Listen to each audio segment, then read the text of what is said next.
All right. Get ready to dive into some seriously spooky stuff today. Oh, I love spooky stuff. You and me both. Yeah. Today, we're going deep Okay. into the Yotsuya Kwaidan, Oh, one of Japan's most famous ghost stories. classic. Now, we're using the English translation Okay. by James S. de Benneville as our guide. Perfect. So if you want to follow along, you can grab a copy of that. Awesome. Now get ready to be transported Right. back to Yotsuya, which was a suburb of Edo, which is now Tokyo. Okay. During the 17th and 18th centuries, Wow, way back. it was the Tokugawa period, I see. time of samurai, strict social rules, Ah. and a really powerful belief in vengeful spirits. Oh, perfect setting for a ghost story. It really is. It's the perfect setting Yeah. for a story that blends history, folklore, and just this really chilling exploration of human nature. Well, and that's what I think is so captivating about the Yotsuya Kwaidan. It's more than just a typical ghost story, right?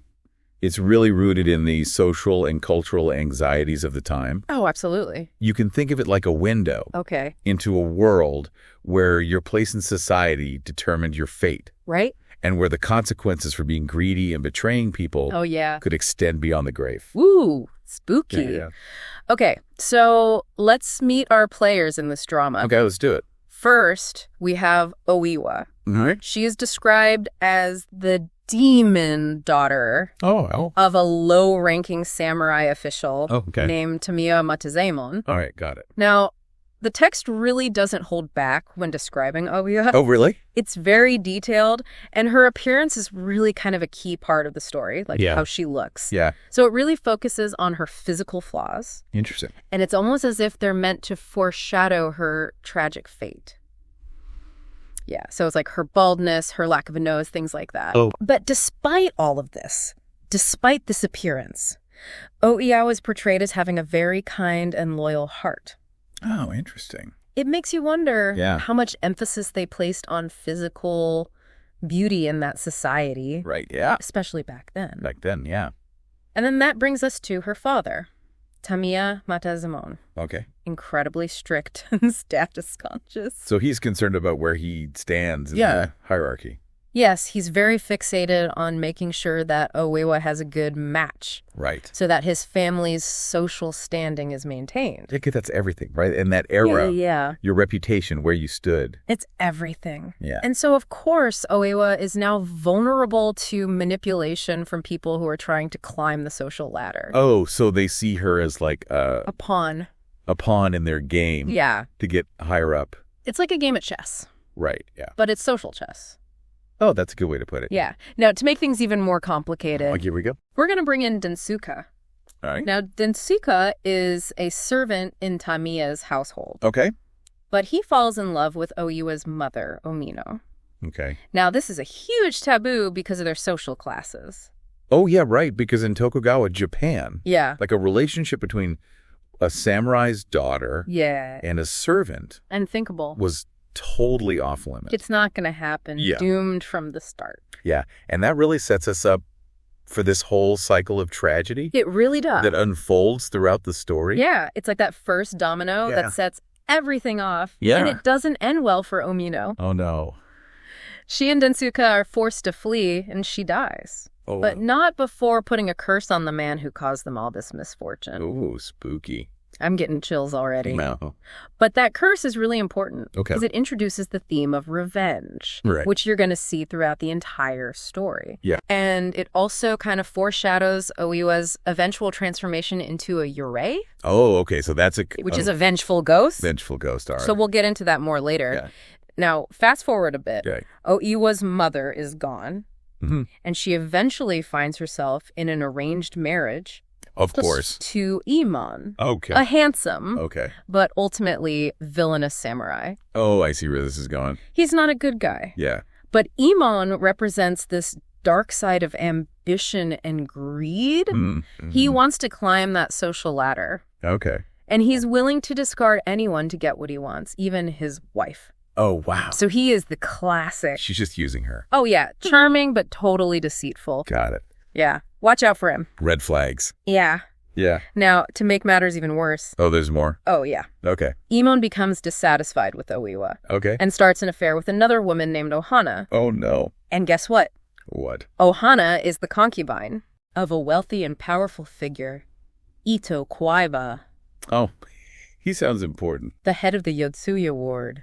All right, so this is like a high-stakes love triangle here. Oh, yeah. Gone wrong. Big time. So Yeah. we have forbidden romance, a vengeful curse, and now a love triangle gone very wrong. That's a lot of drama. More drama than my favorite TV show. I bet. But, it's important to remember that the Yotsuya Kwaidan, Yeah. it's not just entertainment, right? It reflects anxieties and beliefs Oh, for sure. of the Tokugawa period. Yeah. So keep that in mind as we go through, because these characters are caught in this web of social expectations and supernatural beliefs Right. that shape every choice they make Yeah, totally. and ultimately their fate. Wow.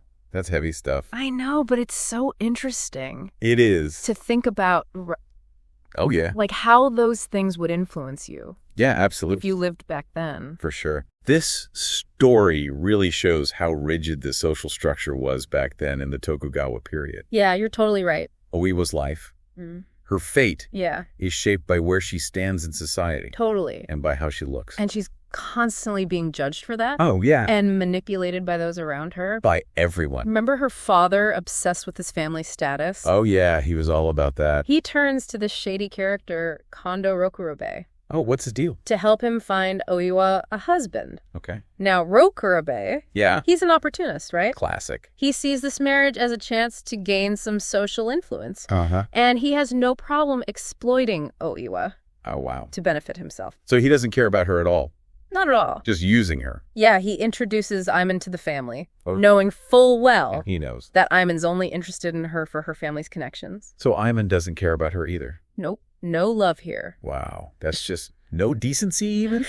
Yeah, no kidding. It's just a reminder of how women, Yeah. especially those from lower-ranking families, Right. had no control over their lives. It's kind of sad, actually. It really is. Yeah. They were treated like bargaining chips Oh, wow. in this game of social climbing. That's a good way to put it. And it's a stark contrast to the freedom that Iman enjoys as a man. Oh, absolutely. Right? He can do whatever he wants. He can pursue his ambitions, Yeah. have affairs, even plot murder And nobody's going to say anything. without any fear of consequences. That's crazy. The story really shows that power imbalance Yeah. between men and women back then. Really lays it out there. Yeah. Doesn't hold back. Not at all. And we can't forget about how important appearance was.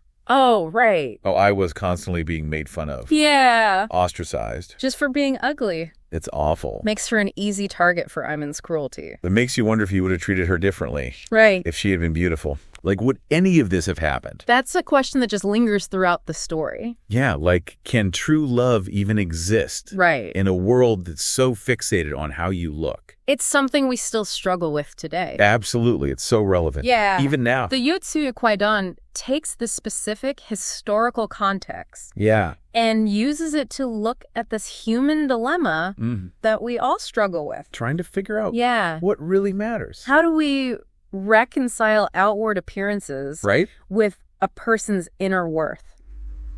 Big questions. Big questions. Yeah. So let's shift gears a bit. Okay. Sounds good. Let's talk about the cultural significance of this story. Right. Let's do it. It's more than just a spooky tale. Right. It's iconic. It's become a phenomenon in Japan. I mean, everybody knows it. Adapted for kabuki theater, Wow. film, even modern art. That's amazing. Why do you think this story has resonated with so many people for so long? Well, for one thing, I think it plays on this fascination that Japanese culture has with yurei. Right, those vengeful spirits. Yeah, who come back to settle score. Though Iwa's transformation into a yurei Yeah. really embodies this idea of cosmic justice. So it's like, even if the law doesn't get you, Yeah. the universe will... Karma's going to get you. Yeah, exactly. That evil deeds will be punished even if human laws don't do it. It's like a safety net. It really is. For morality. It's like this moral order Right. that's being upheld. And that resonates with people, I Yeah. think, no matter where they are. It's a message that transcends cultures and time periods. Yeah, it's universal. But also, it's just a really entertaining story. Oh, yeah, for sure. Drama, Betrayal, suspense. betrayal, suspense, even some dark humor. Oh, I didn't think about that. You know, like the way Oiwa's revenge is described, as Right. gruesome as it is. Yeah. It's also kind of funny. I can see that. Like a morality play with a supernatural twist.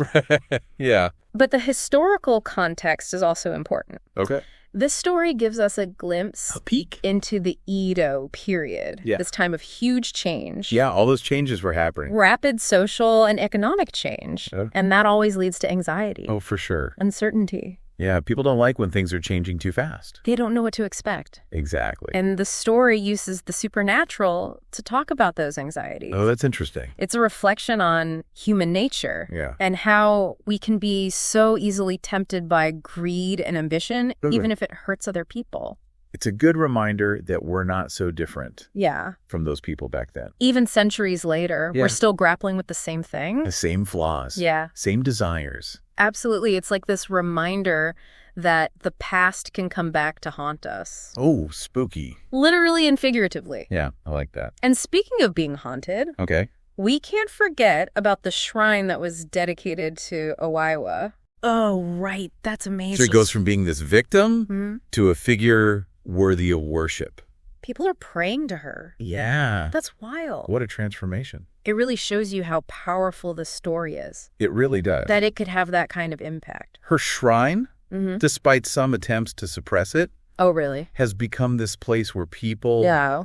especially women who have been treated unfairly, Oh, that makes sense. seek solace and It's protection. like she's become their protector. It's like she's this folk hero, That's cool. the symbol of resilience Yeah. in the face of suffering. And in the face of injustice. Her story raises some really complex questions Oh, yeah, for sure. about justice, revenge, What does it all mean? and the consequences of our actions. Right. Yeah. Big stuff. It's what makes the story so interesting to think about. It really makes you think. Yeah. The Yotsuya Kwaidan doesn't just entertain. Mm-hmm. It challenges us to really grapple with these universal dilemmas. We've all had to deal with these things On some level. at some point. Yeah, absolutely. You know what really gets me about the Yotsuya Kwaidan? What's that? It's how it weaves actual historical places and events Oh, yeah. into the story. Right into this ghost story. Like it's saying this could happen anywhere, Like it could happen to you. even on your street corner.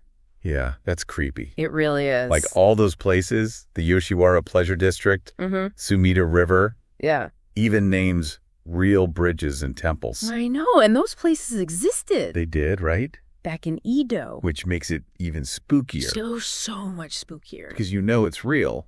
That grounding in reality Yeah. just makes those supernatural elements even more Oh, yeah. chilling. It gets under your skin. It really does. Yeah. But it's not just specific locations. No.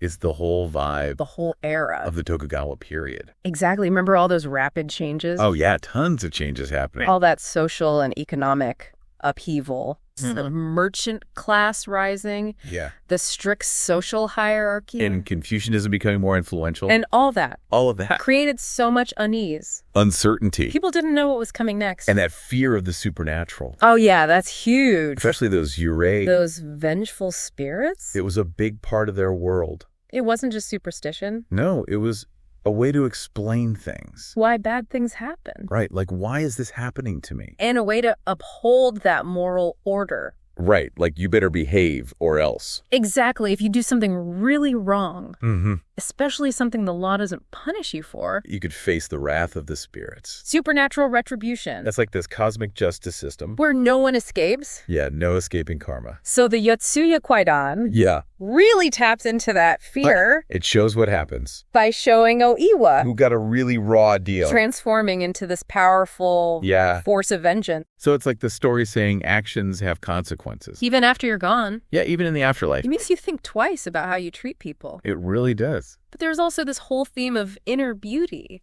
Versus outer appearance. Yeah, the story plays with that a lot. Oiwa was always described as being unattractive. But she's kind, Yes. loyal. Devoted. No. Don't judge a book by its cover. Exactly. See past what's on the surface. Look deeper. Recognize true worth, Such a relevant message. especially today. With all the emphasis on image. Social media, all that. Makes you wonder if we're so different from those people. Back in the Edo period. Judging people based on looks? Yeah, like, haven't we learned anything? Maybe not. Maybe not. But then there's also the question of justice. And revenge? Oiwa becomes a vengeful spirit. And that raises some questions. About what true justice really is. It's complicated. The story shows both sides. It does. Aimon and his buddies get what they deserve. Yeah, you could call it karma. But Oiwa's revenge. It's pretty intense. It's scary. She inflicts a lot of pain. And that's what makes it so thought-provoking. It makes you think. It doesn't give easy answers. It makes you wrestle with those questions. About justice, revenge. What it means to seek revenge. And the cost of it all. Big questions. What an incredible deep dive. We covered so much. Forbidden romance, betrayal. Social commentary. The power of ghost stories. Yotsuya Kwaidan is timeless. It really is. It keeps captivating people. Centuries later. And it shows how folklore can reflect. Not just fears and beliefs. But also truths about human nature. That are universal. If you haven't read the Yotsuya Kwaidan, you should. Check it out, especially James S. de Benneville's translation. That's the one we used. And let us know what you think. Yeah, share your thoughts. On social media. Keep the conversation going. Happy reading.